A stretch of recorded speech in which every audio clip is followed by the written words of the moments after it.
Hi everyone, this is the second follow-up after our Rethink Reset Results workshop. In my last video, I decided to focus on what are some of the things that we can do to manage our stress levels and therefore manage the way we respond, in the context of difficult situations. So how do we rethink, reset, and get better results? Today, what I want to do is I want to focus pretty much on the reset part of the Rethink Reset results. And for this session, I want to focus on just one of the tools and share with you the three applications that you can use for that one tool. So that one tool was basically that question, what we call the reset question. And the question is asking ourselves, so what do I want? Right? And when do we ask this question? Well, it usually is in the moments when we're having doubt, when we are having negative emotions or feelings around perhaps a person, a situation, or even ourselves. You see, what tends to happen is that we tend to start using words like don't and the words like not and no, right? And when we use those words in the context of situations, it can actually lead us to think of things in a very negative way, putting ourselves in a very negative state, which then can impact the results that we get.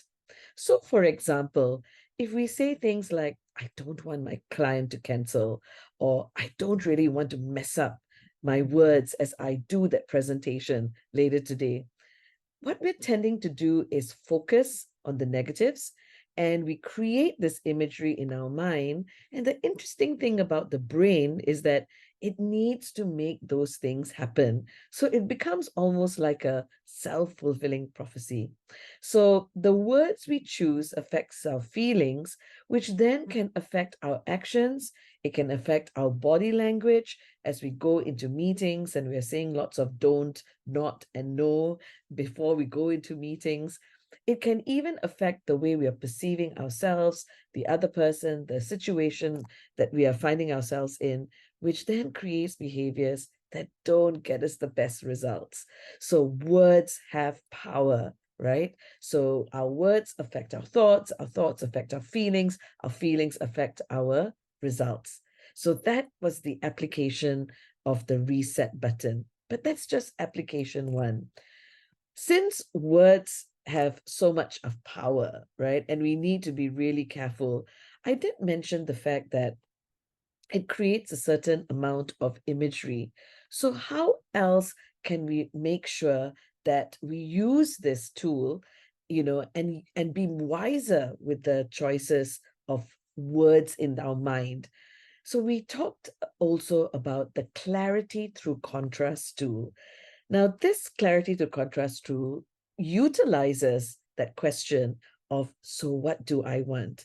So whenever you are working on a very big goal, for example, the strategic direction of your department or your business unit, or maybe even smaller goals, like the type of conversation or negotiation or business meeting I want to have with my new client, you can use the worksheets in the workbook. Or even if you don't have your workbook with you, all you need to do is get yourself an A4 paper, fold it lengthwise, right?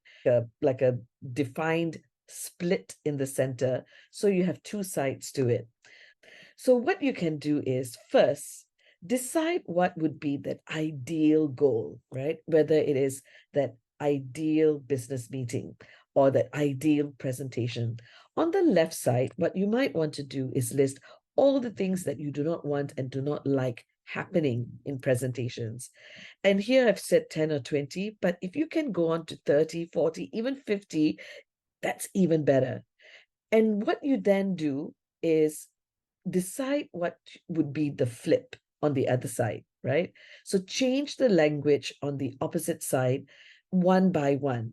And as you go down the list of all the things that do not want and you do not like, and making it into what you do want and do like, be sure to cross out every single item on the do not want and do not like list, so that you can fold your piece of paper and you have a beautiful, wonderful list of everything that you do want and like.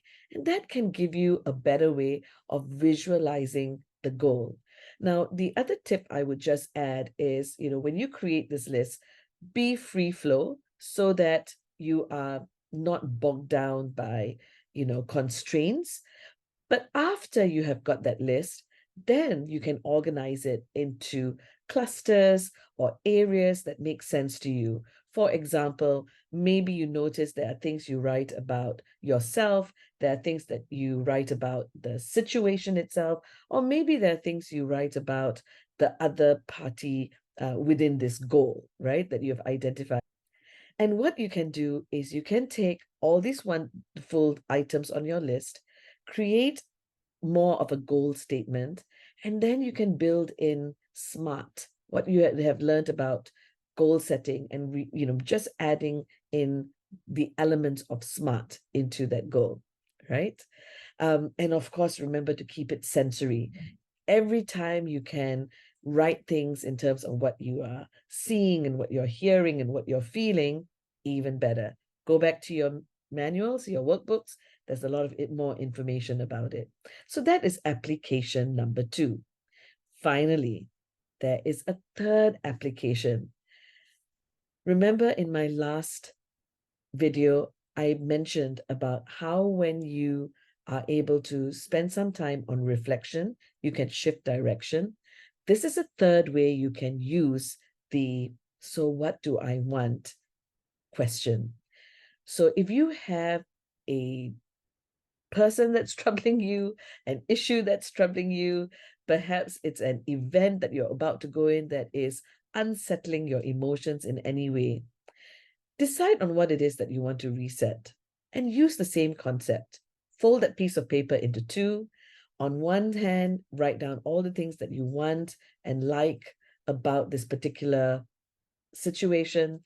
And then on the flip side, decide what are those things that you want instead of the negatives, right?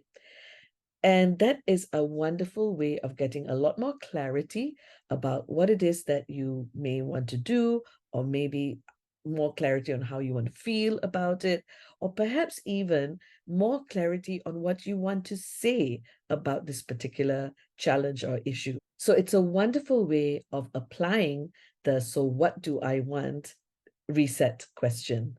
So with that, you've got one tool, 3 different ways you can apply it. So my challenge to you, or my invitation to you, is to try it out this week. Maybe you can use it to reset anytime you hear yourself use the words don't, not, or no, right? And just remind yourself, so what do I want? Hey, and if you hear other people using don't, not, and no, maybe you can gently and kindly ask them, hey, so what do you want instead? And watch how when they change their language, they actually change the emotions that they have. You can also use it to create clarity around small or big goals. And finally, why not use it in the context of reflection? If you are going to spend some time reflecting on a particular issue, event, or maybe even person, then this could be a way of giving yourself some clarity and giving yourself an opportunity to reset. So with that, everyone, thank you so much for giving your attention. This is just video 2. Be sure to look out for the final one, which will have a lot more about the results that we want to get.